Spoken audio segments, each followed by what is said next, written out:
Our world is full of the unexplainable. And if history is an open book, all of these amazing tales are right there on display, just waiting for us to explore. Welcome to the Cabinet of Curiosities.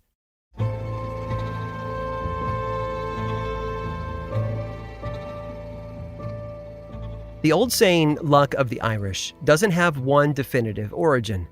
Some say it comes from successful Irish miners who had found their pots of gold while digging underground.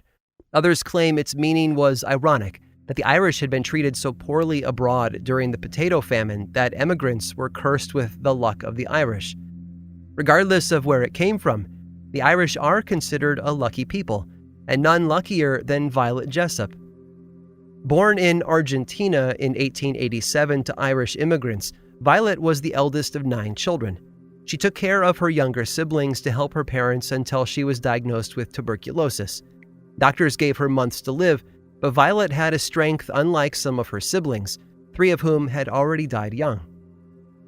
She fought the disease and won, only to lose her father not long after that.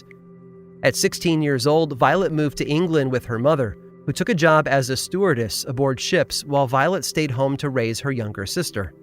Unfortunately, not long after they'd settled into their new home, their mother grew very ill and it fell to Violet to take over as the sole breadwinner for the family. With few other opportunities available, she applied to be a stewardess like her mother and was hired in 1908 by the Royal Mail Line to work on a ship called the Orinoco. Throughout her career as a stewardess, Violet worked aboard numerous ocean liners, helping guests and even saving lives. She had come from nothing, only to find herself working on some of the fanciest, most luxurious ships ever created. But there was something odd about Violet. It seemed wherever she went, disaster followed. Sure, some of her siblings died of disease, and her father passed away when she was a girl, but the tragedies didn't end there. After working for the Royal Mail Line, she took a job with the White Star Line. If that name sounds familiar, that's because the White Star Line built 3 of the most famous ships in history: the Olympic, the Britannic, and the Titanic. All 3 would go on to be involved in devastating accidents, and 2 now reside at the bottom of the ocean. But each one counted Violet Jessup as an employee and a survivor. During her time as a stewardess on the Olympic, that ship collided with the British warship the HMS Hawke. Although it didn't sink, the ship was sliced below the waterline and eventually had to have extensive repairs done to become seaworthy again. Not long after, as the Titanic sank, Violet was handed a baby to look after. She escaped with the child in a lifeboat along with other passengers. Amazingly, that baby was eventually returned to its mother aboard the rescue ship, the Carpathia. Oh, and just a side story. Many years later, after Violet had retired, in fact, she claimed to have received a telephone call from a stranger who asked if Violet had saved a baby the night the Titanic sank. When Violet answered yes, the woman on the other end told her, "I was that baby," and then hung up before Violet could reply. A friend of hers suggested that the call had been a hoax, but Violet knew better. She hadn't told anyone about the story before, so there was no way for a random person to have known to call her with such a joke. Finally, as a nurse on the Britannic, she jumped out of a lifeboat moments before it was sucked into the sinking ship's propellers and shredded to splinters.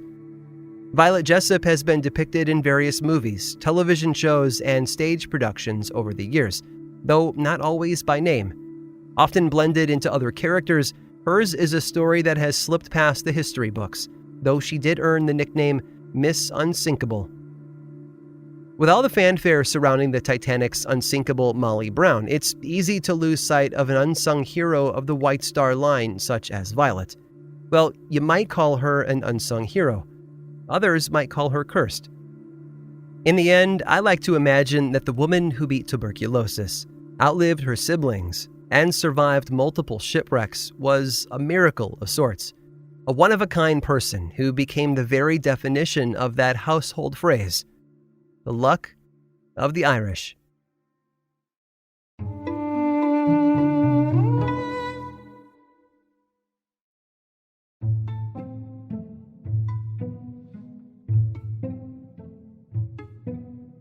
War, What is it good for? Well, if you're hoping to overthrow a government or unseat an unfavorable leader, it can help. And if you're looking out for the future of your country's imperial rule, it may be your only course of action. That's what happened on August 27th of 1896 in the island nation of Zanzibar. For years, Zanzibar had been independent of its homeland, Oman, and ruled by a long line of sultans. The United Kingdom had maintained a close relationship with the country for decades, and as the years went on, that relationship grew much stronger. Some might say too strong. By 1893, the British had forced Zanzibar to abolish many of their inhumane yet profitable industries, much to the consternation of its citizens. The Sultan himself had supported the British in their endeavors and didn't see a problem with the changes, but his people had. So on August 25th of 1896, the Sultan was assassinated. The top suspect was the Sultan's own cousin, who had most likely poisoned the former ruler. He took over the duties of the throne and moved into the palace, all before his cousin's funeral that very same day. Seriously, half an hour after the old Sultan had been buried, the new one was sitting on the throne. Zanzibar leaders certainly wasted no time. Except the new ruler hit a roadblock with his grand plan. As it turned out, he ignored a treaty signed 10 years earlier that required anyone seeking the crown to get permission from the British consul. The murderous cousin had not obtained that permission. It didn't matter that he'd declared himself the new leader publicly, or that the palace guns had fired a salute marking the occasion that afternoon. Without approval from the British, he was nothing more than a pretender wearing another man's crown. British General Lloyd Matthews urged the Sultan to step down so that a more UK-friendly ruler could take his place. The Sultan, however, refused. He gathered thousands of troops in the palace square, armed with machine guns, cannons, and a Gatling gun, and then waited to see what the British would do with their own 1,000-man army. Matthews continued to press for a surrender, but his threats of retaliation didn't sway the Sultan. In fact, on the morning of August 27th, he called Matthews' bluff. British warships opened fire from the harbor, killing forces within the palace. The Zanzibar fleet returned fire on the British ships, and within moments, the country officially became a war zone. As the fighting raged on, a fire broke out that consumed the palace and killed hundreds of the Sultan's soldiers. Before the war was even over, the new Sultan had fled the country to seek asylum in Germany, leaving the British free to install their own choice as the new ruler. And they managed to do it without the single loss of a British life. And you might be wondering, in a war that claimed the lives of over 500 Zanzibari men and women, how is it possible that the British didn't lose a single person on their side? The Sultan's army was well-trained and well-armed. They put up a fight. But the British had a few things going for them.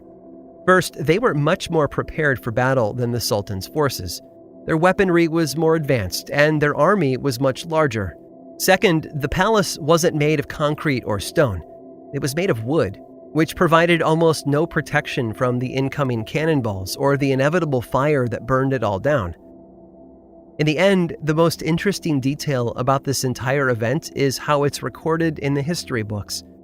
Even today, it's referred to as the Anglo-Zanzibar War, and I suppose it technically was, given that two armies traded gunfire over the fate of a country's leadership. It's just that, well, most wars last a lot longer.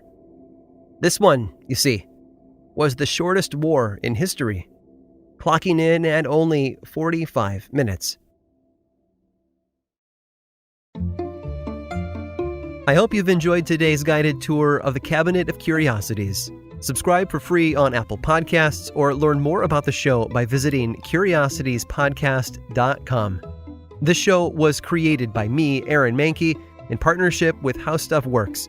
I make another award-winning show called Lore, which is a podcast, book series, and television show, and you can learn all about it over at theworldoflore.com. And until next time, stay curious.